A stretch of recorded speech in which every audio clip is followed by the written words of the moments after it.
tu disais que dans la fratrie de 6 enfants, tu n'étais pas le plus religieux. À quel moment la religion a pris une place beaucoup plus importante dans ta vie?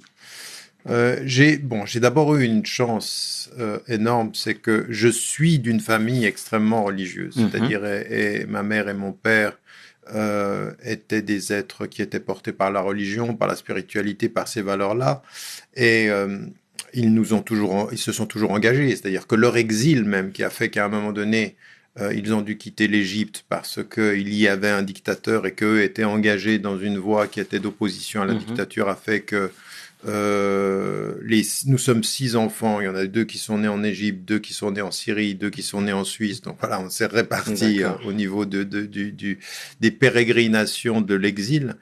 Et à partir de là, quand moi je suis né à Genève, et pendant toutes les années, j'ai vu des parents qui étaient religieux, mais qui ne m'imposaient rien. Mhm, Et donc je savais la spiritualité, le sens de la présence de Dieu, le mois du Ramadan qu'on jeûnait ensemble, et c'était très très familial.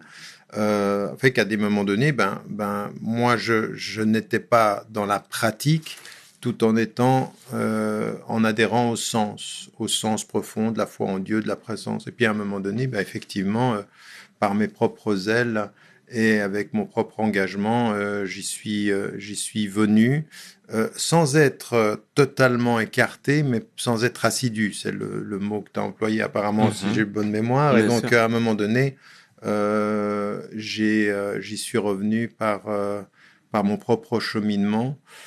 Et en fait, c'est quelque chose d'assez incroyable qui a pu même arriver à des moments donnés où j'entendais, moi, parler Mon père disait toujours, Mhm. paix à son âme, il disait Paix à son âme. toujours, notre message, c'est l'amour. Et je l'ai souvent entendu, mais il y a des choses qu'on entend et qu'on ne comprend pas, ou des choses qu'on entend et qu'on n'assimile pas et qu'il faut du temps. C'est finalement plus tard, quand je me suis retrouvé au Brésil, que j'ai rencontré un prêtre de la rue, un des théologiens de la libération, de Nelder Camara, qui disait au moment où on était avec des paysans, qui disait, ben voilà, c'est ça la foi, c'est l'amour. Et Mhm. en fait, je me souviens de tout à coup cet écho de la parole de l'extérieur même de ma religion qui revenait me rappeler ce que mon père me disait de la mienne et puis qui faisait sens.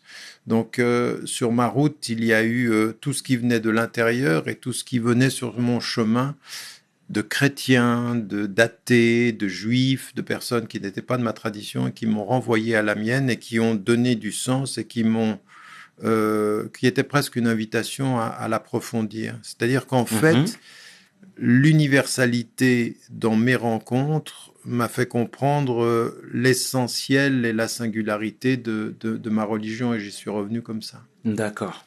D'accord.